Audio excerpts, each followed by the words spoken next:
स्वागत है। आज की ये पत्रकार वार्ता विशेष तौर से बजट के लिए है। अभी माननीय मुख्यमंत्री जी ने जो बजट प्रस्तुत किया,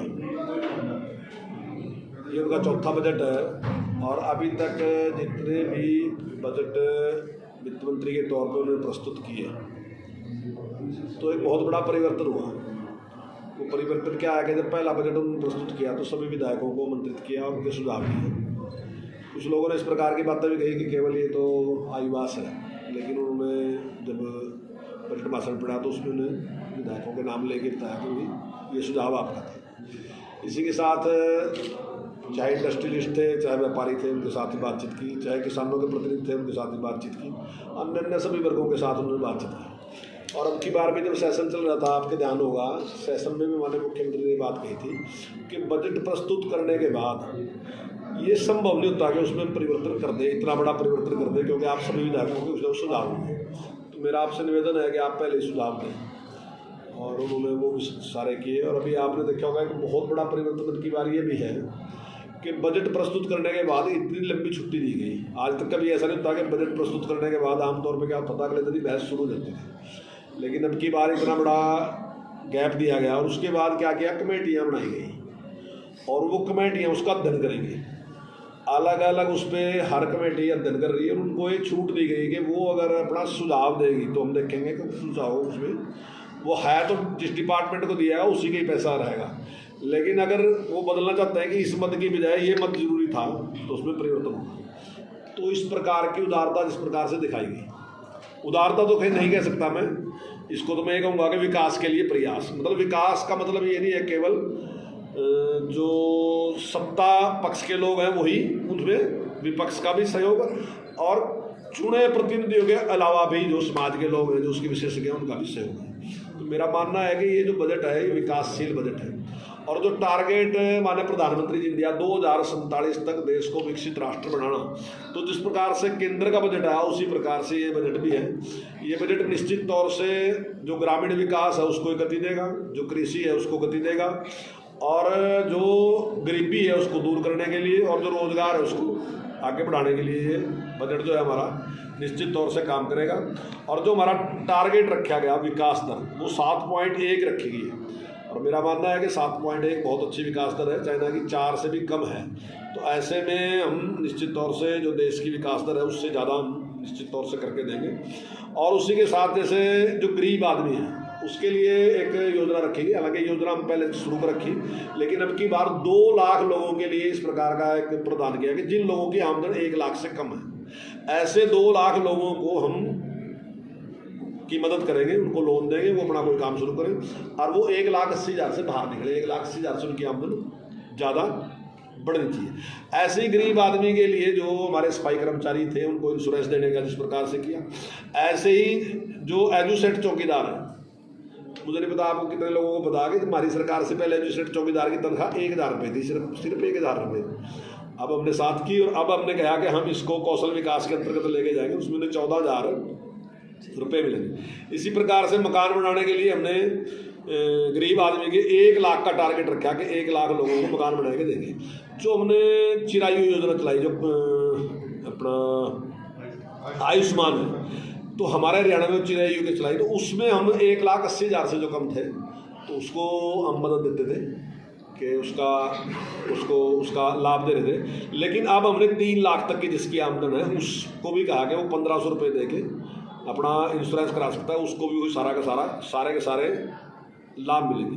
इसी प्रकार से पेंशन जो थी, जो 2,500 रुपये थी, उसको बढ़ा के हमने 2,750 किया। निश्चित तौर से बुजुर्गों को उसका लाभ मिलेगा। और उसमें दूसरा एक परिवर्तन हमने और भी किया कि पीछे काफ़ी एक विषय उठा था कि हमने 2 लाख की आमदन है कि उससे ज़्यादा जिसकी आमदन है उसकी पेंशन बंद करने की बात आई थी। तो कुछ लोगों ने उसका कहा कि जिनकी 2 लाख से ज़्यादा हो, वो 2 लाख केवल उनके लिए थी जो पति पत्नी पेंशन लेने वाले थे, अगर उनकी व्यक्तिगत आमदन 2 लाख है। तो अब वो बढ़ा के 3 लाख कर दी कि अगर 3 लाख तक की उनकी आमदन है तो उनको उसके बावजूद भी पेंशन मिलेगी। इसी प्रकार से जो सरकारी स्कूल हैं उनमें भी हमने एक विशेष ध्यान दिया, खासकर गरीब लोगों के बच्चे ज़्यादा सरकारी स्कूल में हैं, तो उसके लिए हमने 6 ऐसे पॉइंट किए निश्चित के ये अगर किसी स्कूल में नहीं है तो निश्चित तौर से हम सारे निर्णय करेंगे। अभी भी हम काम कर रहे हैं 27 ब्लॉक में, इस टाइम में हमारा काम चल रहा है कि अगर कहीं ड्यूल टैक्स नहीं है तो ड्यूल टैक्स देंगे, अगर स्कूल का रास्ता नहीं है तो स्कूल का रास्ता, चार द्वारी नहीं है तो चार द्वारी, अगर शौचालय वगैरह ठीक नहीं है शौचालय, पीने का पानी की व्यवस्था ठीक से होना चाहिए, ब्यूटिफिकेशन ठीक होनी चाहिए, स्कूल का ग्राउंड ठीक होना चाहिए, उसका लेवल ठीक होना चाहिए। तो उसके लिए हमने सारे के सारे के लिए एक योजना बना के दी। कौशल विकास जो अभी नेशनल एजुकेशन पॉलिसी है उसमें विशेष ध्यान उस पर दिया गया है, तो उसका भी हमने 6ठी से 8वीं तक के लिए विशेष ध्यान दिया और हमने उसको शुरू भी कर दिया।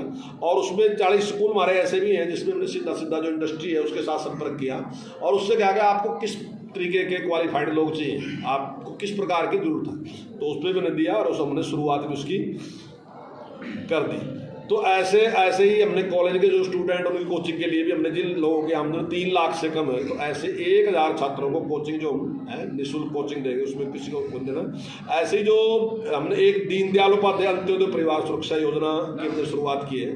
अगर ऐसा व्यक्ति जो गरीब व्यक्ति है, कोई किसी कारण से छोटा बच्चा है उसकी अगर डेथ होती है या वो अपंग हो जाता है, तो ऐसे 6 साल के बच्चे के लिए हम 1 लाख रुपए और 6 से 18 के लिए 2 लाख रुपए, 18 से 25 के लिए 3 लाख रुपए, 25 से 40 के लिए 5 लाख रुपए और 40 से 60 के लिए 2 लाख रुपए देने की हमने इसमें व्यवस्था की है।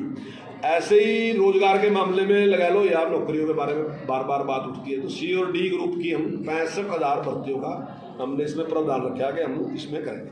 स्कूलों में भी इसी प्रकार से, जहां हमने पहले भी जो संस्कृति मॉडल स्कूल को ले, हमारा टारगेट पिछली बार भी हमने दिया था कि 500 स्कूल हम और करेंगे, तो ऐसी एक योजना और है PM श्री योजना। उसमें हर ब्लॉक में 2 स्कूल, यानी कि पूरे प्रदेश में हम 286 स्कूल खोल रहे हैं। एक जो नई शिक्षा नीति, वैसे नई शिक्षा नीति तो नहीं है तो नेशनल एजुकेशन पॉलिसी, लेकिन उसको किसी बार उसके उपयोग कर लें, तो उसमें 4000 प्ले स्कूल हमने पहले, 4000 प्ले स्कूल का हमने टारगेट रखा कि इनकी बार हम और खोलने का काम करेंगे। ऐसे ही 2023, ये तो मैंने बोल दिया, 2022-23 की हमारी जो GDP है उसकी विकास दर जो है हमने 7.1 का टारगेट रखा। तो ऐसे ही हमने घरेलू उत्पादन में हिस्सेदारी 2014 में जहां हमारी जो पूरे देश की है उसमें हम 3.52 थे, इसमें अब की बार हमारा अनुमान है कि हम 3.86 तक जाते हैं। तो हम धीरे धीरे उसके और बढ़ते जा रहे हैं। इसी प्रकार से आमदन की बात है, 2014 में जहां प्रति व्यक्ति जो आमदन थी वो 1,87,382 थी, इस बजट के बाद हमारा अनुमान है कि 2,96,685 प्रति व्यक्ति आमदन में हम पहुंचे। जो राजकोषीय घाटा है जिसके बारे में कई बार बात करते हैं, तो वो जो हमारा है 2022-23 में जो हमारा है वो 3.29 है, जबकि 3.5 तक हो सकता है, यानी कि हम उससे कम हैं। हम आगे तक भी लोन ले सकते हैं लेकिन हमने उसका लिया नहीं है। और जैसे लोन का जो हमारा बजट है हम उसका 33% तक कर्ज ले सकते हैं, लेकिन हमने 25 पॉइंट कुछ है, 25.1 है, इस प्रकार से हमने कर्ज उसमें 25.45 है जो हमने लिया। हमने पूरा कर्ज नहीं लिया जितने की हमारे पास ऑप्शन भी थी। अब इस बात में कई बार हमारे सामने ये रखा जाता है कि हमने कर्ज ले लिया, कई कांग्रेसी आपको कहते हैं भी कर्ज ले लिया और घी पी लिया, ये इस प्रकार के। तो मेरा मानना है कि जिस प्रकार कांग्रेस की जो सरकार थी, जो उस टाइम कर्ज था, वो कर्ज लगभग 1 लाख करोड़ का था, यानी कि 70,000 करोड़ से ज़्यादा कर्ज सीधा सरकार का था और 27,000 का जो कर्जा था वो विद्युत निगम का था, लेकिन उन्होंने वो अलग मान रखा था, इसलिए वो उसको कम दिखा रहे। लेकिन हमारी सरकार आने के बाद हमने उसमें निर्णय लिया कि इसको सीधा सरकार के अंडर लेंगे, क्योंकि उसके ऊपर ब्याज ज़्यादा था। तो अगर उसको लगाएं तो 1 लाख करोड़ का था और आज जो हमारे पास कर्ज है वो 2,43 करोड़ है, तो लेकिन हमारा बजट 3 गुना से भी ज़्यादा है और कर्ज 3 गुना से कम है। तो ऐसे हमने कर्ज बढ़ाने का काम नहीं किया, ऐसे हमने सुधार के लिए भी बहुत से काम किए। जैसे अब प्राकृतिक खेती है, क्योंकि ज़मीन जो है वो धीरे धीरे उसकी उत्पादक क्षमता कम होती जा रही, तो हमने टारगेट किया कि 20,000 एकड़ ज़मीन जो है वो अपना प्राकृतिक खेती शुरू करेंगे। धान की बिजाई के लिए भी हमने रखा कि 2 लाख एकड़ में हम सीधी बिजाई करेंगे, जिससे पानी की बचत होगी। इसी प्रकार हमने सूक्ष्म के लिए सिंचाई योजना में भी 2 लाख एकड़ का टारगेट रखा। पराली जो थी हम जिसमें 1 टन पे हम 1,000 रुपये देते थे, अब की बार उसके लिए हमने 1,500 रुपये प्रति टन देने का हमने निर्णय लिया। और भी इसी प्रकार से जल भराव है, हमारे यहाँ ये समस्या कम है, लेकिन अगर आप तक जज्जर की साइड में जो हो गए वहाँ किसान बहुत बुरी तरह से हाथ है, तो हमने टारगेट रखा कि 50,000 एकड़ ज़मीन अब की बार हम ठीक करके उसको ऐसी बनाएंगे जिससे किसान की उसमें आमदन बढ़ सके। इसी तरीके से 2 लाख बेरोजगार युवक हैं, उनको कौशल प्रशिक्षण देने के लिए हमने 250 करोड़ रुपए का इंतजाम रखा। इसी प्रकार से जो आप देखते हैं कि कुछ बेसहारा पशु बाहर घूमते रहे, कुछ कंप्लेंट भी उसकी काफ़ी है कि भाई वो नुकसान करते हैं, तो उसके लिए भी हमने पिछले के मुकाबले में 10 गुना बजट ज़्यादा दिया। जहाँ पहले हम 40 करोड़ रुपए दे रहे थे, अब की बार हमने 400 करोड़ रुपए की उसमें व्यवस्था की। तो इस प्रकार से हमने काफ़ी ग्रामीण विकास के लिए हमने 70% बजट बढ़ा के दिया। लगभग आप मान सकोगे दुगुने से कुछ ही कम रह गया, इतना बजट बढ़ा के दिया, जिसमें हम गांव में पार्क वगैरह, स्ट्रीट लाइट वगैरह और दूसरे ई पुस्तकालय और दूसरे ऐसे इस प्रकार से काम करने वाले हैं। शहरों में भी हमने दिव्य नगर योजना दी, जिसमें शहर को सुंदर करने के लिए 500 करोड़ रुपए का बजट सरकार ने रखा है। ऐसे ही खिलाड़ियों के लिए भी हमने इस प्रकार की व्यवस्था की है। 2 जगह पर हम उसके सेंटर हमने बनाए हैं, जहाँ 200 लोगों के रहने का व्यवस्था होगी। और अगर कोई किसी को चोट भी लगती है, मान लीजिए खिलाड़ी को, उसके लिए भी चंदगी राम जी के नाम से हमने एक वो बनाया है, उसमें हम उसकी पूरी मदद करें। ऐसे ही गुरुग्राम में हमने 700 बेड का एक मल्टी स्पेशलिस्ट जो हॉस्पिटल है उसकी एक योजना बनाई, जहाँ बहुत अच्छी सुविधा। इस प्रकार से सड़कों के लिए भी 5000 किलोमीटर सड़कों को दोबारा से ठीक करना और 554 किलोमीटर सड़कों को चौड़ा और मजबूत करने की योजना हमने इस बजट में बनाई है। बिजली के लिए भी 800 मेगावाट क्षमता का एक थर्मल प्लांट जो हमारा यमुनानगर में है, उसको बढ़ा रहे हम 800 मेगावाट, उसमें बढ़ाने का हमने निर्णय लिया है। तो ऐसे बहुत से जो जनहित के हैं। और इसी प्रकार से बसों के 1000 बसें हम जो हमारी किलोमीटर स्कीम है उसमें चला रहे हैं, तो उसमें साथ हमने सुविधाओं का भी, और निश्चित तौर से इससे बहुत एक प्रगति मुझे लगता है कि निश्चित तौर से आने वाले टाइम में होगी। इसके साथ ही हमने आप लोगों का भी विशेष तौर से ध्यान रखा है, जो हमारे मीडिया कर्मी हैं उनको भी कैशलेस चिकित्सा सुविधा देने का इसमें काम किया है।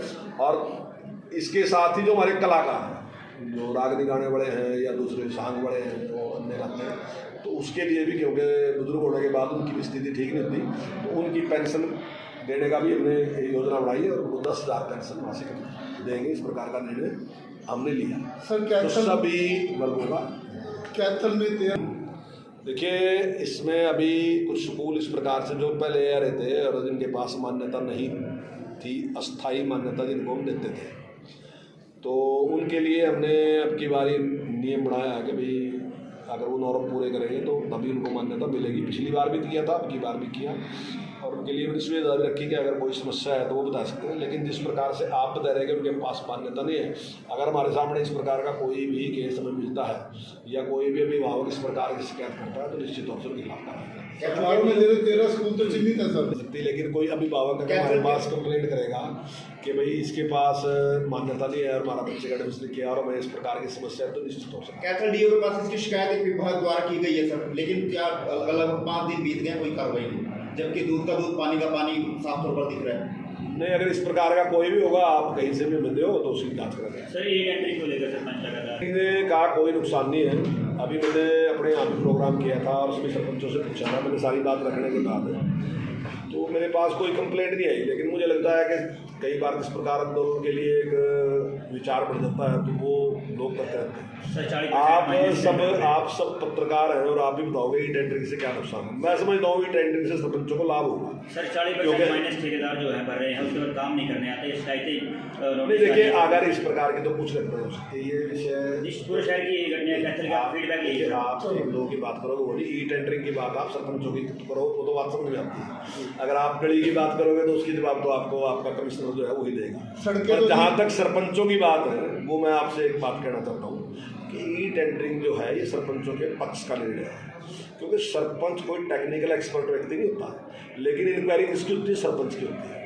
और आपने बहुत से सरपंच ऐसे देखे होंगे उन्होंने अपना कार्यकाल भी समाप्त हो गया, लेकिन उसके बावजूद भी वो इंक्वायरियों के चक्कर पड़ रहे हैं। ई टेंडरिंग से क्या होगा कि योजना सरपंच बनाएगा, देख सरपंच कराएगा, सरपंच के ही मार्गदर्शन में काम होगा। लेकिन अगर इंक्वायरी होगी तो उसकी होगी जो ठेकेदार है, इंक्वायरी अधिकारी की होगी या ठेकेदार की होगी, सरपंच की नहीं होने की इंक्वायरी। मैं समझता हूँ इससे निश्चित तौर से सरपंचों को लाभ होगा। सर बीजेपी ने सड़कों की जिला कैथल में कोई सड़क नहीं दिख रही तो पिछले 4-5 सालों में बनी हो। कैथल चीका कैथल कहीं भी जाना हो सड़क से नहीं जा सकते। देखिए अभी प्रत्येक विधायक को 25-25 करोड़ रुपए दिए गए, उसमें कोई पार्टी का सवाल भी नहीं है। बिना पार्टी के चलो यहाँ तो विधायक पार्टी का ही है, तो लेकिन बिना पार्टी के अगर कोई हमारा विरोधी भी है उसको 25-25 करोड़ रुपए दिए गए हैं सड़कों की ठीक करने के लिए। और अभी मैं आपको विश्वास देता हूँ कि मार्च के लास्ट तक आप देखोगे, मार्च अप्रैल तक आप देखोगे कि सारी सड़कों को उनकी रिपेयर हो जाएगी कोई किसी प्रकार में। आगे भी मैंने आपको अभी जब मैंने बजट के बारे में बताया 5000 किलोमीटर उसमें मैंने बताया सड़कों को ठीक करने का और 450 किलोमीटर को चौड़ा करने का दूसरा मैंने बताया कि उसकी व्यवस्था करेंगे। शिक्षा सर नया सत्र जो है शुरू होने जा रहा है। स्कूल प्राइवेट स्कूल है वो फीस और एडमिशन फीस को लेकर मनमानी करते हैं, उनके लिए क्या कुछ आगामी कार्रवाई रहने वाली? हर बार देखिए इसमें हमने पहले ही नियम बना रखा है कि 10% से ज़्यादा कोई भी किसी को अधिकार नहीं है। अगर कहीं इस प्रकार की कहीं शिकायत आती है तो आप हमारे पास को जाओ, निश्चित तौर से कार्रवाई करेंगे। और वर्दी के बारे में भी हमने एक नियम बनाया दिया था कि उसको इतने टाइम तक आप चेंज नहीं कर सकते, बार ऐसा हर साल आप चेंज करेंगे, तो उसका भी एक नियम बना दिया हमने कि इतने टाइम के बाद ही आप वर्दी को चेंज कर सकते हैं। क्योंकि कई बार हमें शिकायत मिलती थी कि आज जैसे हमने अब की बार वर्दी सिलवाई थी बच्चे की, अगली बार दूसरी क्लास में दूसरी वर्दी लगा दी, चेंज कर दी, तो उसको भी हमने कर दिया। पाठ्य पुस्तकों के बारे में भी हमने सख्ताई की। जो शिकायत के बाद भी काम नहीं करते हैं, जनता के जो अधिकारी काम नहीं करते शिकायत के बाद भी, ऐसे अधिकारी को क्या कहेंगे? देखिए अगर काम नहीं करते तो यहाँ से अगर कोई शिकायत जाएगी तो निश्चित तौर से कार्रवाई करेंगे उनके खिलाफ। अगर कोई अधिकारी काम नहीं करता, जो जायज काम है वो तो करना पड़ेगा सबको। हाँ कुछ ऐसे काम है जो सर विधायक सीताराम जी ने विधानसभा के मुंदड़ी के जो अध्यापक है वो माहौल खराब कर रहे हैं, कर्मचारी माहौल खराब कर रहे हैं, उसको लेकर क्या कहना चाहेंगे आप? देखिए वो हायर एजुकेशन के पास है मामला और निश्चित तौर से जांच करेंगे उसकी, अगर वो सही पाया तो। सर परिवार पहचान पत्र के अंदर जो गरीब परिवार है उसका 9000 का बिल का एक क्राइटेरिया रखा है सर। 9000 के बिल के ऐसे बहुत सारे परिवार है जिनके घर टूट गए गरीब, उसको बढ़ाया जाएगा सर 9000? आम तौर पे जो मान्यता है वो ये है कि जो मेरा आमदन है उसका 5% बिजली पे खर्च करता हूँ। तो ये हमारा सर्वे नहीं है, ये जो विशेषज्ञ उनका सर्वे है, हमने सर्वे नहीं करवाया। दुनिया में जो मान्यता है वो मान्यता है कि जितनी उसकी आमदन होती है उसका 5% वो बिजली के ऊपर खर्च करता है, उसी से ये हमने 9000 का लिया। लेकिन काफ़ी जैसे आपकी है ये, कुछ और लोगों की भी है, तो हमने माननीय मुख्यमंत्री से बात की थी, हो सकता है इसमें कुछ थोड़ा सा और भी बढ़ा दें।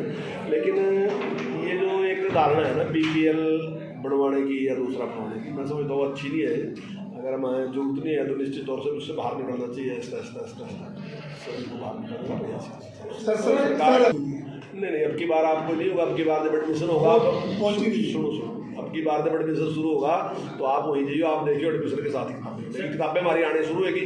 जैसे एडमिशन चालू होंगे पहली बार ऐसा होगा हरियाणा में कि एडमिशन के साथ ही बुक्स मिलेंगे। सर प्ले स्कूल बनाने की बात आपने की है, क्या आंगनबाड़ी खत्म की जाएगी? नहीं आंगनबाड़ी अभी खत्म नहीं की जा रही, लेकिन कुछ जगह हाँ ठीक है उनको मिलाया गया, उसमें स्कूल खोलने जा रहे हैं। 4000 स्कूल हमने पहले खोले और 4000 स्कूल हम खोलने जा रहे हैं, क्योंकि जो नेशनल एजुकेशन पॉलिसी है उनका मानना है कि 3 साल का बच्चा जो है उसका दिमाग डेवलप हो जाता है। तो हमारा प्रयास है, जो संपन्न लोग थे वो तो पहले इस प्रकार के बच्चों के स्कूल में यहाँ ये वगैरह थे उनके, लेकिन आम आदमी है उसके पास इस प्रकार के संसाधन नहीं थे कि वो अपने बच्चों को स्कूल में भेज सके या भेज सके। तो हमने सरकारी स्कूल जहाँ दुष्यंत चौटाला 5100 पेंशन की बात करते हो, 250 रुपये की एक छोटी सी राशि बढ़ाने की बुढ़ापा पेंशन में भाजपा ने की है। छोटी सी राशि नहीं, आप पूरे देश की पेंशन देखो। मेरा ख्याल है एक आधा स्टेट ही ऐसा होगा जो हमारे से मतलब थोड़े फर्क पे नीचे होगा। मतलब जैसे हम 2700 देंगे तो वो 2000 वाले भी कम ही होंगे, और ज़्यादातर तो अभी आपको 700 और 800 वाले मिलेंगे। तो आप पूरे देश में सबसे ज़्यादा पेंशन देंगे। जननायक जनता पार्टी की बात मानी जाएगी क्या? जननायक जनता पार्टी ने जो वादा किया था तो उनको पूर्ण बहुमत नहीं दिया लोगों ने। आप उनसे इस प्रकार की कैसे डिमांड कर सकते हैं कि आपने 5100 दिया था? उनकी सरकार थी, जब हमारी सरकार बढ़ी तो कुछ मांगे उनकी और कुछ बातें हमारी थी। हमने दोनों ने बैठ के फैसला किया कि ये बीच की बातें हैं जिनको हम पूरा करेंगे, तो उस पर काम कर रहे हैं, उन्हें हम पूरा। तो ये क्या नहीं होगी? बजट बढ़ा दिया, लेकिन धरातल गो आयोग का बजट बढ़ा दिया, धरातल पर अभी तो गया भी अकाउंट